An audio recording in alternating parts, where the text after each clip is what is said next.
Alright, let's try this again with fresh batteries in the camera.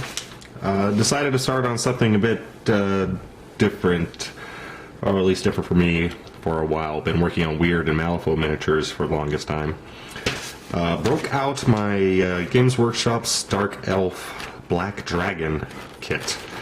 And I haven't put this together because, I mean, let's be honest, no one plays with dragons. They're too expensive, and I don't remember if they're too weak or too powerful nowadays, but thought I'd put it together to get it done and be something. Haven't worked on something this big in quite a while, and gotta say, it is quite a beautiful figure.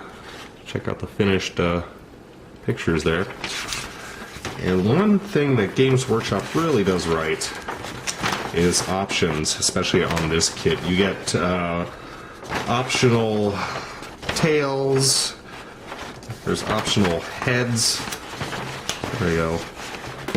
Optional heads. And the figures,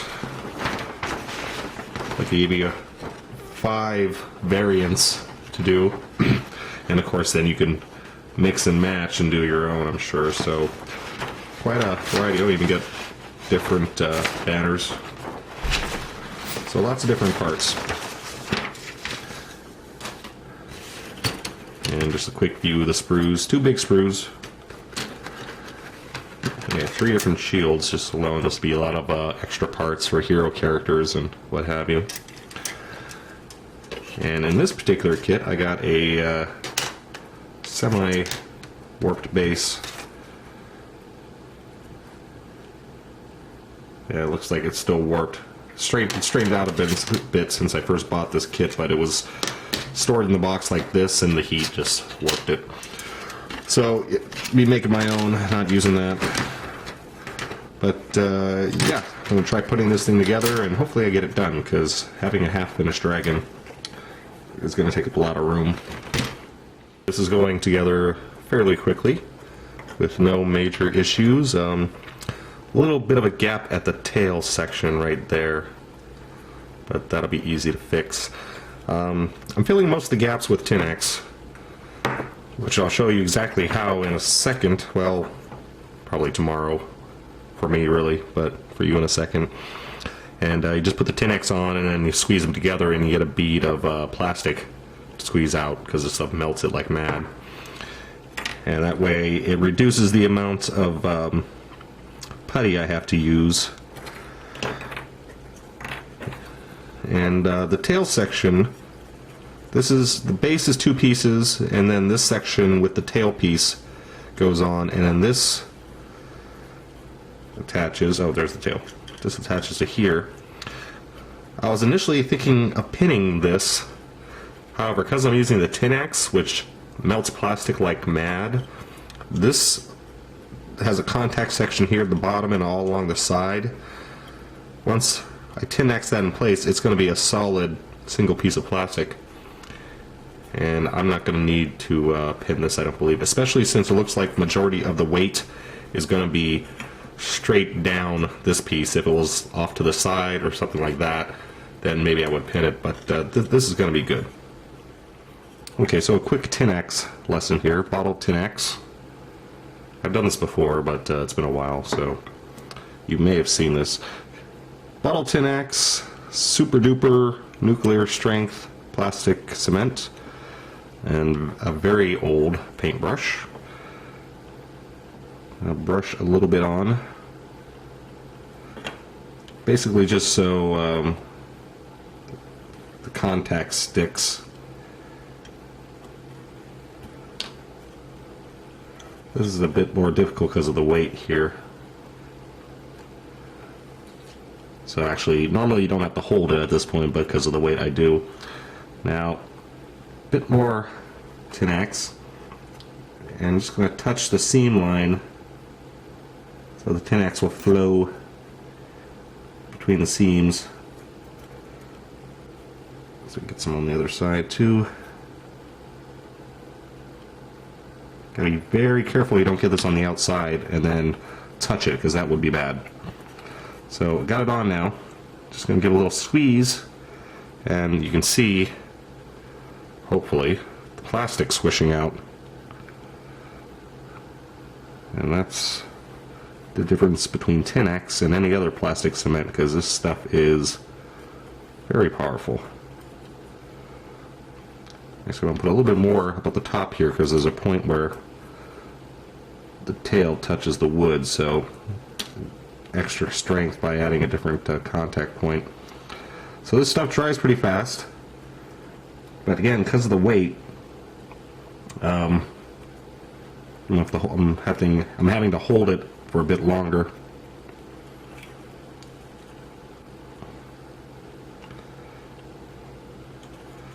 Next, you cannot use on small parts, just so you know, because it will completely dissolve any fine detail.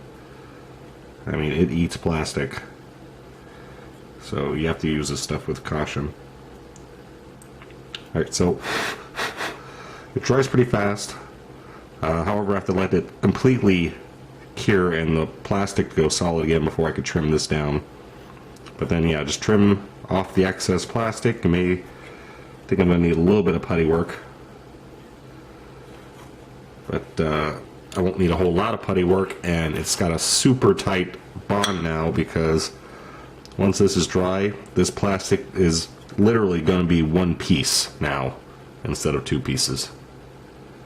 And you can't do that with anything else but Tin-X. At least, well, you can, that's what plastic cement does, but not to this degree. These will not come apart again, ever. And the work continues, and it's looking pretty good. Been filling all the gaps with Tamiya putty, and thinning it with a little bit of, what is this stuff, lacquer thinner. Which you gotta be careful with, because the lacquer thinner will melt the plastic, but it also melts the putty, so hopefully the idea is to melt the putty before you melt the plastic. And just put it on with a brush. Probably maybe should have used epoxy putty, but I don't like using that for super fine little gaps, because it just, when it's in very small quantities, it doesn't stick very well. I don't know, maybe I could have thinned it down, but this is fine. It looks messy now, but it's actually smooth, and once it gets painted you won't see it. The base I've hacked up a bit, just did it. The reason to hack up the base is I have to blend this into the rest of the base. I don't want a big rock just sitting there and then grass. I want to blend it in so it has a blending effect. And so I have less rock to cover with epoxy putty eventually. I hacked some of it off. And if I thought of this ahead of time, I could have hacked off more. It's kind of difficult right now because of the tail in place. And also, I weighted the base down. I was going to use pennies, or I had some lead around here somewhere that I was going to use. But when I was looking for the lead, I found these old magnets that I bought a long time ago. And so I figured, hey, they're heavy. I'll stick them in. Not use them as actual magnets, just use them as weights. And then, this is the base I made quite a while ago. I don't have any of the big chariot bases, so I've made a couple of these, gluing together 50 mils or 40 mils, whatever size I need, and attaching them to sheet metal and just filling in the gaps with the epoxy putty.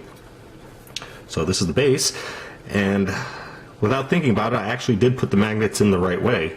So this is now magnetized, which is no big deal. It's not like I'm going to leave it this way, but it's really good that I didn't put the magnets in the other way, otherwise I would have been crying right now. But yeah, this is going to get glued to the base and give me a stable platform to work on, so I can put on the wings and what have you. And started putting together one of the riders. I'm going to put together both. I really don't see the need to put a sorceress on a dragon, but who knows. And so I can switch out the riders. I'm using these things attached to everything. I'm using magnets.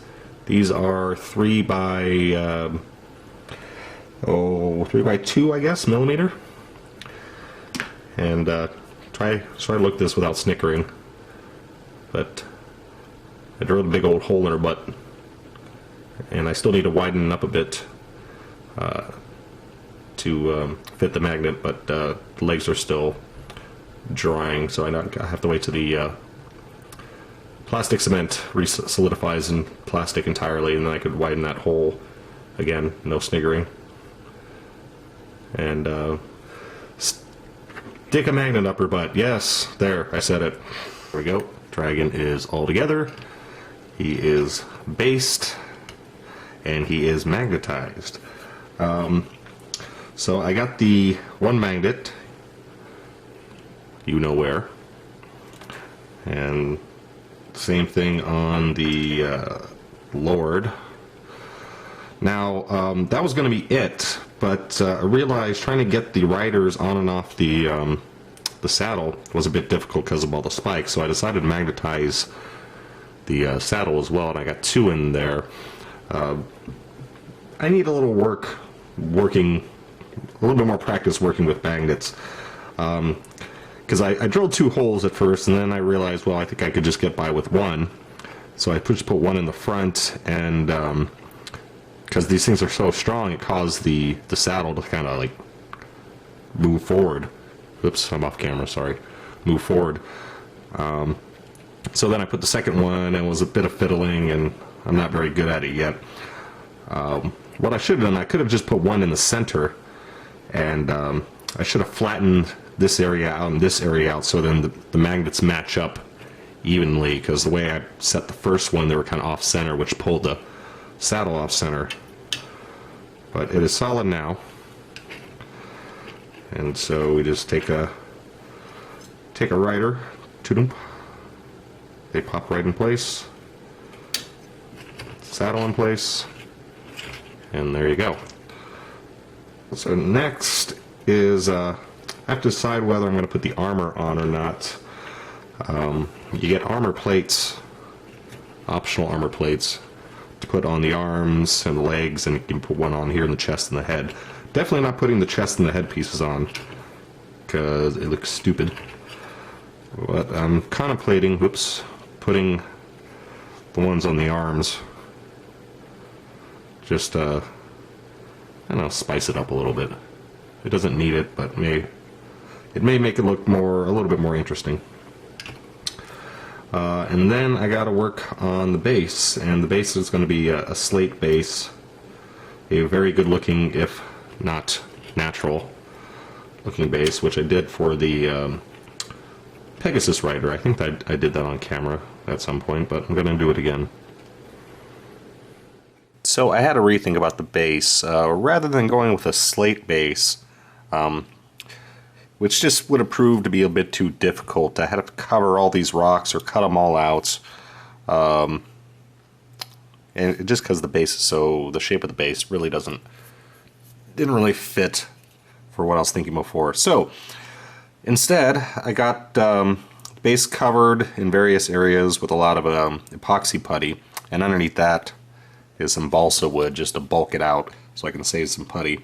And now I'm just trying to sculpt in a rough approximation of the rock texture, just using wax carving tool.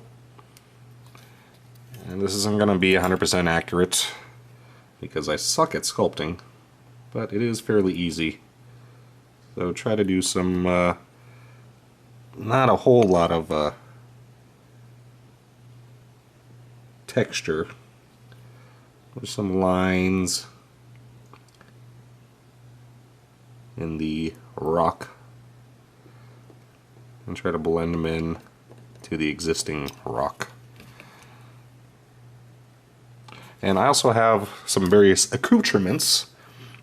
Haven't decided exactly what I'm going to stick on yet. I got some of these stumps. I forgot what company made them, but I've had them for ages. Never put them into good use. Was always looking for a project. I got these guys, which I don't know if they still make anymore. These are some casualties from GW. Morheim, actually. That's where they're from. I didn't know that. 99.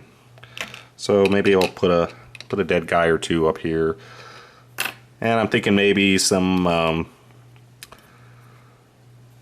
different accoutrements, weapons, what have you.